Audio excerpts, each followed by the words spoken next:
In the bustling streets of Mumbai, life rushed past me in a blur. Cars honking, people shouting, vendors calling out for attention. But inside my home, time felt frozen. I, Rajiv, was always in a hurry to prove myself as the man of the house, the provider, the one who believed money could solve everything. My wife, Elle, would often argue, saying I had forgotten how to be a husband, but I would shut her down coldly. I earn for this family. I can do as I please, I'd say.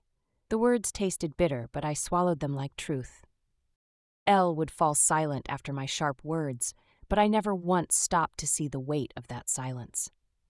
Her eyes, always downcast, held 1,000 unshed tears.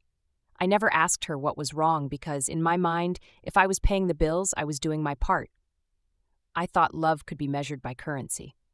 Now, when I look back, I realize how wrong I was. Back then, I thought she had nowhere else to go. Society wouldn't welcome her. Her parents would be ashamed, so I believed she would always stay, no matter how broken she felt. I remember that morning so vividly, though at the time I dismissed it as just another day. Elle looked pale, her body frail, yet she dragged herself to the kitchen to prepare breakfast and pack the kids' tiffins. I didn't ask her how she felt. I barely even glanced at her.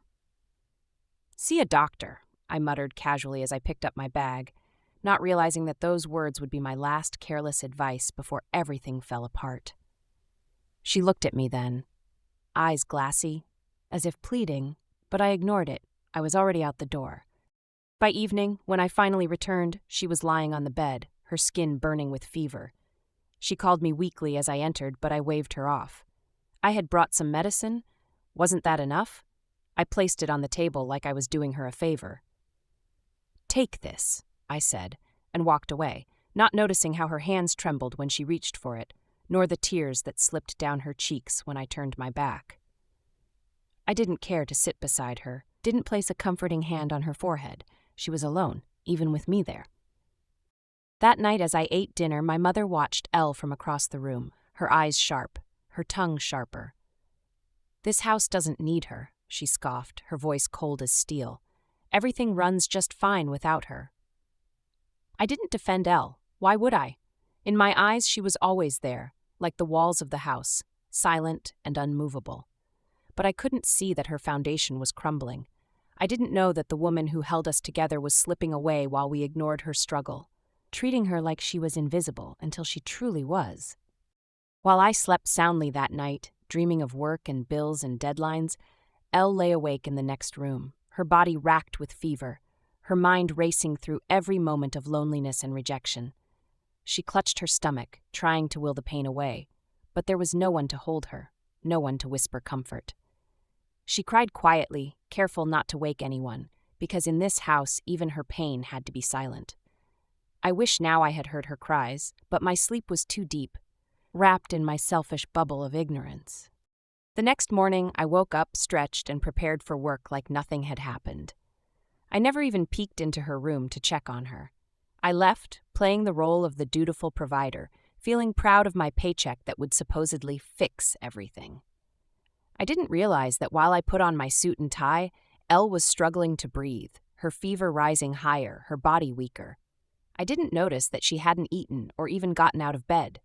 My children watched her with worried eyes, but I left them too, oblivious to it all.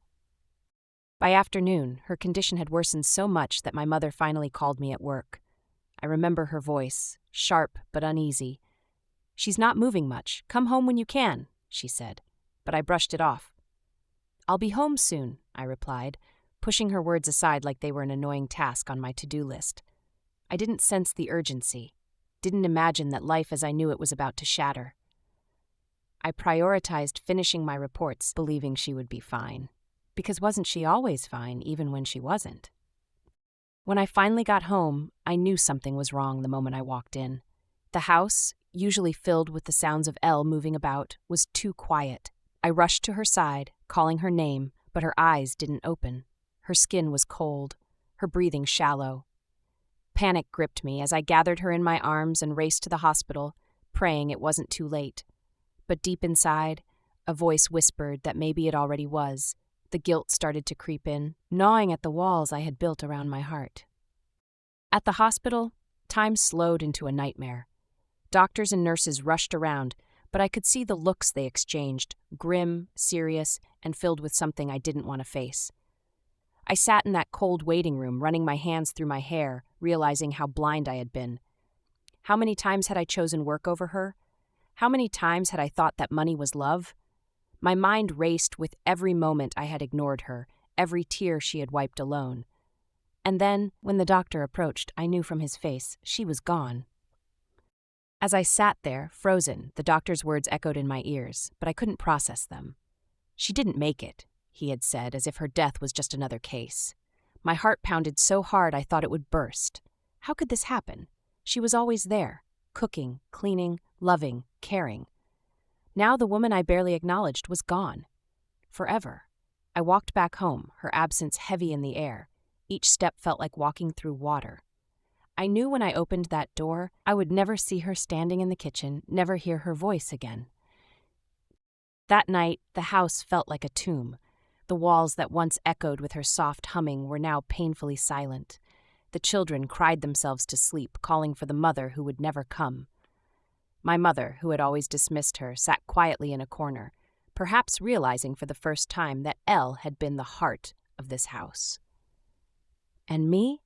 I stared at the empty side of our bed, where she used to lie, where I had often turned my back on her, never knowing that one day she wouldn't be there at all. The next morning, chaos reigned. I couldn't find my files for work, my clothes were wrinkled, and I had no idea where she had kept my things. The children refused to eat. They asked me when their mother was coming back. I had no answer.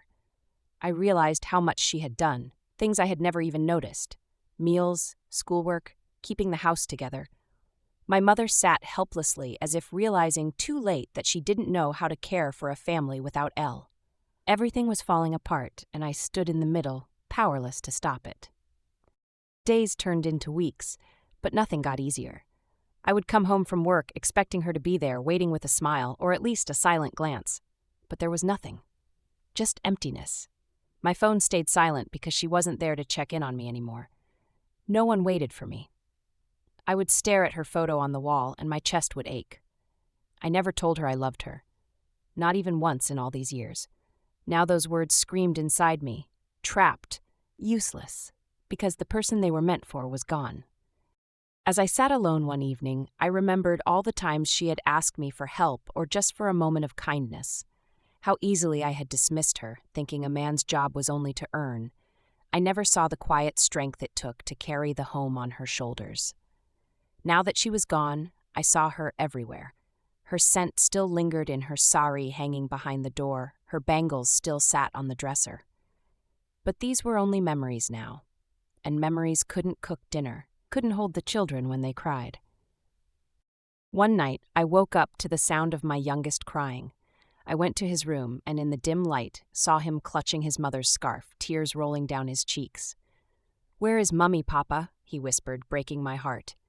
I held him close, but my arms felt empty because I couldn't give him what he wanted, his mother's touch, her warmth. As he sobbed against my chest, I realized that my failure wasn't just toward Elle, but toward my children too. I had failed to protect the one person who loved them beyond life itself. Regret gnawed at me like a wild animal. Everywhere I turned, I saw her absence. The tea she used to make sat unmade. Her favorite chair by the window remained empty. The kitchen, once filled with the smell of her cooking, now smelled of nothing but dust and cold. I wished I could go back, just to say one kind word, to help her with something small. Anything. But life doesn't give second chances. And that's when it hit me. She had left because we had made her feel like nothing. And now without her, we were the ones left with nothing.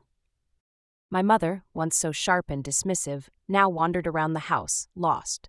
She mumbled to herself, wondering how Elle had managed everything so perfectly, without ever complaining. And I sat by the window every night, looking out into the darkness, searching for answers I knew I would never find. If I had just taken a moment to ask her how she was, to sit beside her when she was sick, maybe she would still be here. But I hadn't, and now the silence was louder than her voice had ever been, and it was unbearable. I began to realize that love isn't shown in grand gestures or paychecks. It's in the small things, holding someone's hand when they're weak, listening when they need to be heard, sitting quietly beside them just so they know they're not alone. I never did any of those things. I was so busy proving I was the man of the house, I forgot to be a husband, a partner. And as I sit here, thinking about her final days, I wonder how much pain she must have carried. Pain I should have shared, but never did. Now, every time I hear the door creak, I half expect to see her walk in. But she never does, and I know she never will. Her absence has taught me a lesson that came at the highest price, her life. I look at my children and I see her in their eyes. They remind me every day of what I lost, of the woman I never appreciated until it was too late. If I could say one thing to anyone listening, it would be this.